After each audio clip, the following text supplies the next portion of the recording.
శుక్రవారం విడుదలైన 3 కొత్త సినిమాలతో బాక్సాఫీసు కొంత ఊపిరి పీల్చుకుంటోంది. గ్యాంగ్స్ ఆఫ్ గోదావరి టాక్ ఆశించిన స్థాయిలో రాకపోయినా మాస్ కంటెంట్ మూలంగా ఓపెనింగ్స్ అయితే బాగానే వచ్చాయి. రెండో రోజు తగ్గుదల కనిపిస్తున్నా డీసెంట్ రెవెన్యూస్ నమోదవుతున్నాయని బయ్యర్ల టాకు. సోమవారం నుంచి అసలు పరీక్ష మొదలు కానుంది. బజేవాయు వేగం మొదటి రోజు చాలా నెమ్మదిగా మొదలై రెండో రోజు నుంచి పికప్ చూపిస్తోంది. ఇది ఒక మంచి పరిణామం. గమ్ గమ్ గణేష విషయంలో పెద్దగా మార్పు కనిపించడం లేదు. మూడో స్థానంతో సరిపెట్టుకోవాల్సి వస్తుంది. సరే ఎక్కువ తక్కువ థియేటర్స్లో జనాలు బాగానే కనిపిస్తున్నారని సంతోషిస్తున్న టైంలో ఎగ్జిట్ పోల్స్ ఒక్కసారిగా వాతావరణాన్ని మార్చేశాయి. జూన్ 4 ఎవరు అధికారంలోకి వస్తారనే దాని మీద వివిధ ఏజెన్సీలు చేసిన సర్వేలు తీవ్ర చర్చకు దారితీశాయి.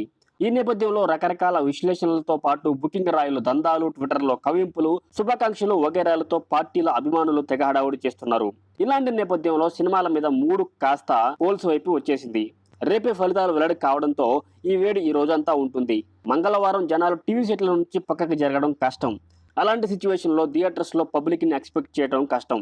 అందులోనూ యునానిమస్గా దేనికైనా బ్లాక్ బస్టర్ టాక్ వచ్చి ఉంటే ఏమో అనుకోవచ్చు. కానీ 3 యావరేజ్ లేదా ఎబోవ్ యావరేజ్ అనిపించుకున్నాయి కాబట్టి అద్భుతాలు జరిగే సూచనలు తక్కువే. పోలింగ్ అవగానే జూన్ 7న మనమే, సత్యభామ, లవ్ మోలీ రేసులో ఉన్నాయి. సో రెండో వారంని విశ్వక్కు, కార్తికేయ, ఆనంద్ సినిమాలు ఎలా హోల్డ్ చేస్తాయి అనే దాని మీద వాటి సక్సెస్ డిపెండ్ అయి ఉంది.